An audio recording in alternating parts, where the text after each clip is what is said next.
Georgia's parliament, Anna Buchukuri, who's also there in Tbilisi. Anna, can you help us make sense of this? On what grounds did they remove this bill? What is happening? Well, first, thanks. First, thank you for having me.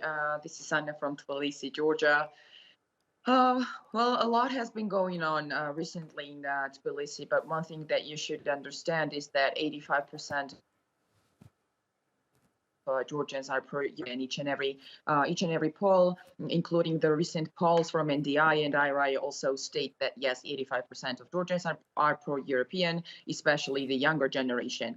What the ruling party and especially the person behind the ruling party, the informal ruler Bidzina Ivanishvili, who has no formal position in this management, the structural management of the state, is trying to shift. Was trying to shift Georgia's foreign policy, and once again, I reiterate that Russia is occupant. 20% of our country is occupied by Russia. This is a fact, and Georgians' historic choice is to be part of European family, EU and NATO, because this is where our values match. We are Georgians, and therefore we are Europeans. What So, was going on in Georgia is that thousands of Georgians started to rally and protest against this Russian law that ruling party and Bidzina Ivanishvili tried to pass in the parliament of Georgia.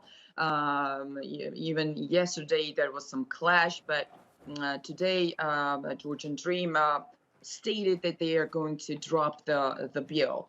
The trust towards the ruling party and their whatever they are saying is so low in public that of course people are afraid that they might do some other way, and they might try to still pass the law. But this is just one battle, one step forward, that they stated that they dropped the law, but the most important is yet to come. Georgia is waiting to be granted with the EU candidacy status, together with the Ukraine and Moldova. And we Georgians, Georgian people, politicians, we have historic choice to make. We have to do everything for Georgia to be granted with the candidate status.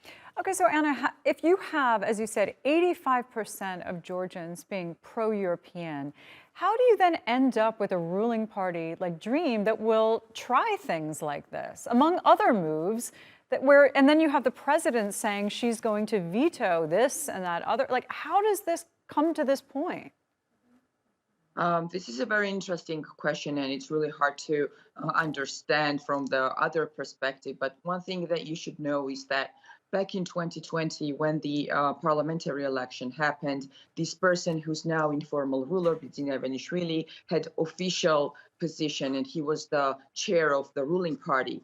And the prime minister, our team leader, who resigned 2 years ago, then prime minister, also with his program, election program, the very main goal was back then in 2020 was to become member of European Union. But around 2 years ago, that is exactly when our international partners, strategic partners coming from Washington, D.C., and also from the European Union, this is exactly when our political leader also resigned from the prime minister's office. This is exactly when Bidzina Ivanishvili stated that he was going to leave the politics, but actually he left only because to stay in the Georgian politics, but to rule the country from the shadow.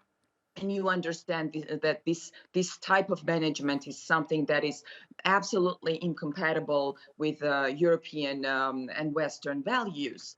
And this is exactly when the assessment coming from our partners in DC and our partners in European Union started to assess Georgia situation in Georgia as, unfortunately, the backsliding of democracy. So the war in Ukraine, what happened was that the war in Ukraine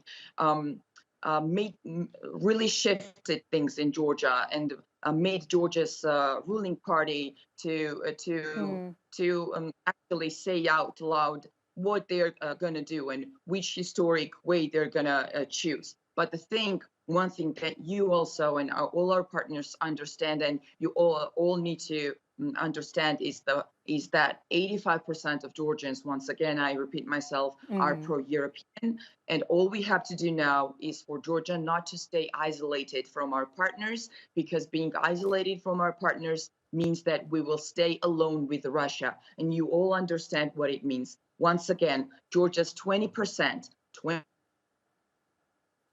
20% of Georgia is occupied by Russia. And right. yes, Russia is our enemy state. Yeah, I mean, that's why this is so surprising. Russia invaded Georgia back in 2008. It's mysterious Not that only. some would want that tie to be stronger, but, there are always two sides fighting in many political systems right now. So when Russia enacted a very similar law, it was in response to a lot of criticism from the West and moves that were made against things like Russian state TV and other types of media. What sparked this law to even be proposed in Georgia? Was there a catalyst for it? Well, the thing is that what GD, I mean, the ruling party, Georgian Dream, and informal ruler Bidzina Ivanishvili is trying to do is to silence everyone and everything that is critical.